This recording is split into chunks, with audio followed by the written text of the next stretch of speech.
So heart disease பற்றி நம்ம சொல்லப்போனால் வெறும் ஹார்ட் அட்டாக் மட்டும் ஹார்ட் டிசீஸ் கிடையாது. ஹார்ட் டிசீஸில் வந்து நிறைய பரிமாணங்கள், அதாவது கிளாசிஃபிகேஷன்ஸ் இருக்குது. ஒன்று வந்து ஹார்ட் அட்டாக், அதாவது இருதயத்தில் ரத்த குழாய், அதாவது பிளட் வெசல் ஏற்படுற பிளாக்கேஜஸ்.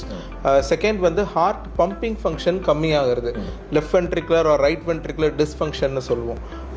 மூணாவது வந்து ஹார்ட்டில் இருக்க வேல்வ்ஸ். வேல்வ்ஸ்ன்றது இட்ஸ் லைக் ஒரு டோர் மாதிரி. It has to be a single sided valve. So blood வந்து ஒரு சேம்பர்லேருந்து இன்னொரு சேம்பர் தான் போகும். சம்டைம்ஸ் வந்து வாட் கேன் ஹேப்பனஸ், அதே சேம்பருக்குலேருந்து திரும்ப பம்ப் பண்ண பிளட் வந்து it can come back. Call it as mitral regurgitation or aortic regurgitation அந்த மாதிரி சொல்லுவோம். ஆர் அந்த இடம் வேல்வ் வந்து சுருக்கம் ஏற்படலாம், ஸ்டீனோசிஸ் அப்படி சொல்லுவோம். அது ஒரு sort of disease. And another thing is electrical சம்மந்தப்பட்டது, அரித்மியாஸ் அப்படின்னு சொல்லுவோம். அரித்மியாஸ்ன்றது இருதய துடிப்பு சில நேரங்களில் வேகமாக துடிக்கலாம், சில நேரங்களில் கம்மியாக துடிக்கலாம். அது சில இதுக்கு பேஸ் மேக்கர் பொருத்துவோம், சில இதுக்கு ஐசிடி பொருத்துவோம். அது இல்லாமல் இருதயத்தை சுற்றி பெரிகார்டியம்னு ஒரு ஸ்பேஸ் இருக்கு. ஸோ அதில் வந்து சில நேரங்களில் தண்ணி சேர்றது, பெரிகார்டியல் எஃப்யூஷன். ஸோ அந்த மாதிரி டிசீசஸ்லாம் இருக்குது. வெறும் ஹார்ட் அட்டாக் மட்டுமே ஹார்ட் டிசீஸ்னு சொல்ல முடியாது.